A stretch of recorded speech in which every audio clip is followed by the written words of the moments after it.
അത്തരം വെല്ലുവിളികൾ പ്രതീക്ഷിക്കുന്നുണ്ട്. എന്തൊക്കെ കരുതലായിരിക്കും സ്വീകരിക്കുക? അത്തരം പ്രതിസന്ധികളെ അതിജീവിക്കുക. നാളത്തെ ദിവസം നിർണായകമാണ്. കാരണം ട്രക്ക് ലൊക്കേറ്റ് ചെയ്ത് കഴിഞ്ഞു. ഇനി അത് എത്രയും വൈകാതെ പുറത്തെടുക്കുക എന്നതാണല്ലോ വെല്ലുവിളി.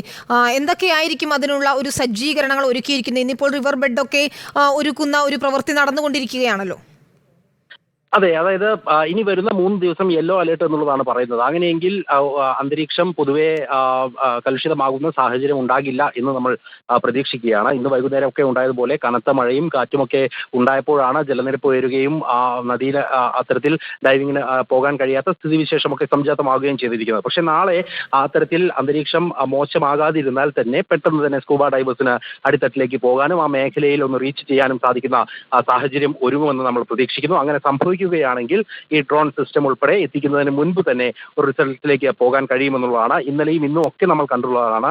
ആർമിയുടെ സംഘമൊക്കെ രാവിലെ 7 മണി മുതൽ തന്നെ അവരുടെ സെർച്ച് ആരംഭിക്കുന്നത്. NDRF സംഘവും ഒപ്പം തന്നെ നേവി സംഘവും പൂർണ്ണ സമയം പുഴയിൽ തുടരുന്ന കാഴ്ചയൊക്കെ നമ്മൾ കണ്ടിരുന്നു. പക്ഷേ ആ കുത്തൊഴുക്ക് ഉള്ളതുകൊണ്ട് തന്നെ അവർക്ക് അവരുടെ ബോട്ട് ഉൾപ്പെടെയുള്ള സംവിധാനങ്ങളുമായി കൃത്യമായി ഒരിടത്ത് ഉറപ്പിച്ചു നിന്ന് അവിടെ നിന്നും പുഴയിലേക്ക് ജമ്പ് ചെയ്ത് ഡൈവ് ചെയ്യാനുള്ള സാഹചര്യം ഒരുങ്ങാത്ത പ്രശ്നം നിലനിൽക്കുന്നുണ്ട്. എങ്കിൽ പോലും ഇപ്പോൾ ഒരു മെറ്റൽ പാർട്ട് അത് ലോറി തന്നെയാണെന്ന് സ്ഥിരീകരിക്കുന്ന പശ്ചാത്തലത്തിൽ ആ മേഖലയിലേക്ക് ഇനി പെട്ടെന്ന് റീച്ച് ചെയ്യുക എന്നുള്ളത് മാത്രമാണ് മുന്നിലുള്ള ലക്ഷ്യം. അതിനുവേണ്ടി കൂടുതൽ എക്യുപ്മെന്റ്സ് എത്തിക്കുന്ന സാഹചര്യമുണ്ട്. ഒപ്പം തന്നെ ജില്ലാ ഭരണകൂടം ഇതുമായി ബന്ധപ്പെട്ടുകൊണ്ട് കൃത്യമായ SOP പ്രകാരമുള്ള നടപടിക്രമങ്ങളാണ് പൂർത്തീകരിക്കുന്നത്. നാളെ അർജുനെ കണ്ടെത്തി കഴിഞ്ഞാൽ ആശുപത്രി സേവനം ഉൾപ്പെടെയുള്ള കാര്യങ്ങൾക്ക് വേണ്ടിയുള്ള സജ്ജീകരണങ്ങൾ ഇതിനോടകം തന്നെ ഒരുക്കാനുള്ള തീരുമാനങ്ങൾ എടുത്തു കഴിഞ്ഞിട്ടുണ്ട്. അതുകൊണ്ട് കടുകിട പ്രശ്നങ്ങളില്ലാതെ തന്നെ ഇത് ആദ്യഘട്ടത്തിലുണ്ടായിരുന്ന അലംഭാവം പോലും അതിനെപ്പോലും പൂർണ്ണമായും മറച്ചു വെക്കുന്ന തരത്തിൽ കൃത്യമായ ഇടപെടലുകൾ ഇന്നലെയും ഇന്നുമായി നടക്കുന്നു. നാളെയും അതുപോലെ തന്നെ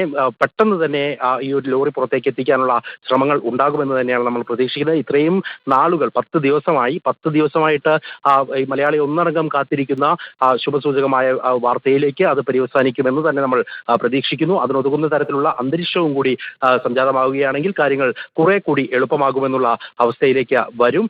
അങ്ങനെയെങ്കിൽ ഉച്ചയ്ക്ക് മുൻപ് തന്നെ ഈ ഒരു രക്ഷാദൗത്യം പൂർണ്ണ തോതിൽ അവസാനിപ്പിക്കുന്ന തരത്തിലേക്ക് കാര്യങ്ങൾ എത്തുമെന്ന് നമ്മൾ ഈ ഒരു ഘട്ടത്തിൽ പ്രതീക്ഷിക്കുകയും ചെയ്യുന്നുണ്ട്. ദീപക് മലയമ്മയാണ് വിശദാംശങ്ങൾ നൽകിക്കൊണ്ടിരിക്കുന്നത്. AK അഭിലാഷ് കൂടി ചേരുന്നുണ്ട്. അഭിലാഷ്, ഈ കരയിൽ നിന്നും 40 മീറ്ററോളം ഏകദേശം മാറിക്കിടക്കുന്ന ആഴങ്ങളിൽ കിടക്കുന്ന ഒരു ട്രക്കിനെ കണ്ടെത്തി അവിടെ എത്തുക എന്നുള്ളത് തന്നെ പ്രയാസകരമായ കാര്യമാണ്, പ്രത്യേകിച്ച് കാലാവസ്ഥ പ്രതികൂലമാവുകയാണെങ്കിൽ തന്നെ. മാത്രമല്ല, ഈ ട്രക്കിനെ പുറത്തെത്തിക്കുക എന്നുള്ളതും ഏറെ പ്രയാസകരമായ ഘട്ടമാണ്. അതിനാൽ ഈ ഡ്രോൺ പോലുള്ള അത്യാധുനിക സംവിധാനങ്ങൾ നാളെ എത്തുന്നതോടുകൂടി തന്നെ എത്ര സമയത്തിനകം തിരച്ചിൽ തുടരാനാകുമെന്നാണ് കരുതുന്നത്?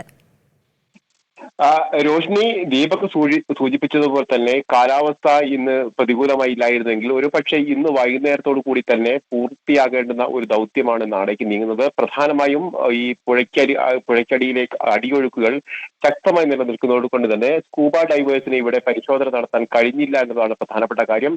അതിനാൽ തന്നെയാണ് ഒരു പക്ഷേ ഈ ദൗത്യം നീളുന്നതും എന്ന ഒരു പ്രധാനപ്പെട്ട കാര്യം എന്നാണ്.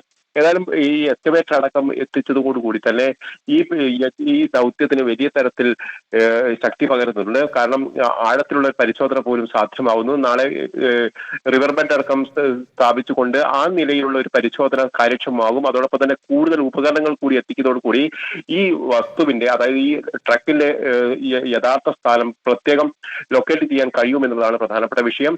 അതുകൊണ്ട് തന്നെ അവിടെ പരിശോധിക്കുക എന്നുള്ളത് തന്നെ ഏറ്റവും ആഴത്തിലുള്ള പരിശോധന നടത്താനും അതോടൊപ്പം തന്നെ റിവർ ബെഡിൽ നിന്ന് ആ വസ്തുവിലേക്ക് എത്താനും ഈ എക്സ്കവേറ്റർ മുഖേന കഴിയുമെന്നാണ് മനസ്സിലാക്കാൻ കഴിയുന്നത്. ഒരു പ്രധാന വെല്ലുവിളി എന്ന് പറയുന്നത് ഈ പുഴയിലെ ഏറ്റവും വലിയ അടിയൊഴുക്കുണ്ട് എന്നുള്ളതാണ്. കാരണം കഴിഞ്ഞ ദിവസങ്ങളിലൊക്കെ വലിയ മഴ പെയ്യുന്നു. ഇന്ന് ഓറഞ്ച് അലർട്ട് ഉണ്ട്. അതുകൊണ്ട് തന്നെ ഇന്ന് രാത്രി അടക്കം ശക്തമായ മഴ പെയ്യാനുള്ള ഒരു സാധ്യതയാണ് വിലയിരുത്തപ്പെടുന്നത്.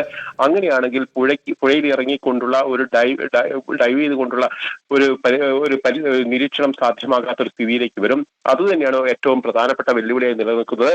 അതല്ല, മറിച്ചാണെങ്കിൽ കാലാവസ്ഥ അനുകൂലമായി നിൽക്കുന്ന ഒരു സാഹചര്യമാണെങ്കിൽ വളരെ പെട്ടെന്ന് തന്നെ ഡ്രോൺ സംവിധാനങ്ങളൊക്കെ ഉപയോഗിച്ച് ഉള്ള പരിശോധന ആയതുകൊണ്ട് തന്നെ വളരെ പെട്ടെന്ന് തന്നെ ആ ലൊക്കേഷനിലേക്ക് എത്താൻ കഴിയുമെന്ന് തന്നെയാണ് പ്രതീക്ഷിക്കുന്നത്. നാളെ ഈ റിട്ടയർഡ് മേജർ ജനറൽ ഇന്ദ്രബാലൻ ദൗത്യം ഏറ്റെടുത്തല്ലോ. അദ്ദേഹം നേരത്തെ കാര്യങ്ങൾ വിശദീകരിക്കുകയായിരുന്നു. വലിയ ശക്തിയുള്ള ഡ്രോണുകൾ കൊണ്ടുവരുന്നു എന്നാണ് പറഞ്ഞത്. അതിന്റെ ഒരു തീവ്രത എത്രത്തോളമാണ്? ഇനിയിപ്പോൾ ഡ്രോൺ ഉപയോഗിച്ചുള്ള പരിശോധന എത്രത്തോളം നിർണായകമാകും? ഈ ദൗത്യത്തിൽ എത്രത്തോളം സഹായകരമാകും? ഈ ദൗത്യത്തിൽ നിർണായകമാവുന്നത് എങ്ങനെയാണെന്ന് വെച്ചാൽ ഇതിന്റെ ലൊക്കേഷൻ മാത്രമല്ല, ഇതിന്റെ കിടപ്പടക്കം പരിശോധിക്കാനുള്ള ശേഷി അതിലുണ്ടെന്നാണ്. ഏതാണ്ട് 30 മീറ്ററോളം പുഴയ്ക്ക് അടിയിലേക്ക് ജലത്തിലടിയിലേക്ക് പരിശോധന നടത്താൻ ശേഷിയുള്ള ഡ്രോൺ സംവിധാനമാണ് കൊണ്ടുവരുന്നത്.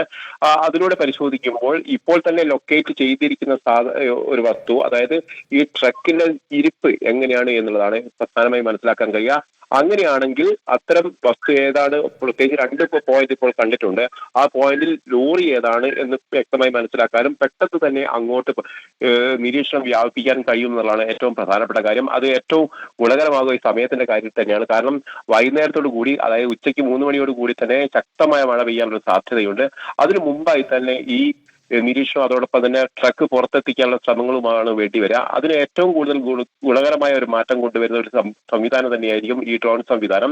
അത് രാവിലെ തന്നെ നിരീക്ഷിക്കുകയും പരീക്ഷിക്കുകയും ഒക്കെ ചെയ്തു കഴിഞ്ഞാൽ ആ എക്സാക്ട് ലൊക്കേഷൻ കാണുകയും അവിടേക്ക് സ്കൂബ ഡൈവേഴ്സിന് ഇറങ്ങാൻ കഴിയുകയും ചെയ്താൽ വളരെ പെട്ടെന്ന് തന്നെ ട്രക്ക് പുറത്തേക്ക് എത്തിക്കാൻ കഴിയും. മറിച്ച് ഈ കാലാവസ്ഥ, നേരെ സൂചിപ്പിച്ച പോലെ കാലാവസ്ഥ മറ്റൊരു വിധത്തിലാണെങ്കിൽ പോലും അതിന് ഏതെങ്കിലും ഉപായം കണ്ടുകൊണ്ട് തന്നെ അവിടേക്ക് എത്താനുള്ള ശ്രമം തന്നെയായിരിക്കും നടക്കുക. പ്രത്യേകിച്ച് മറ്റു ഉപകരണങ്ങളൊക്കെ വരുന്ന സാഹചര്യത്തിൽ കൂടുതൽ കൃത്യമായി തന്നെ മുന്നോട്ട് പോകാൻ കഴിയും. ഏതായാലും വളരെ കാര്യക്ഷമമായിട്ടുള്ള ഒരു നിരീക്ഷണം തന്നെയാണ് ഇപ്പോൾ നടക്കുന്നത് എന്നുള്ളത് വളരെ ആശ്വാസകരമായ ഒരു കാര്യം കൂടിയാണ്. അഭിലാഷ്, തുടരുക. റോഷ്നി,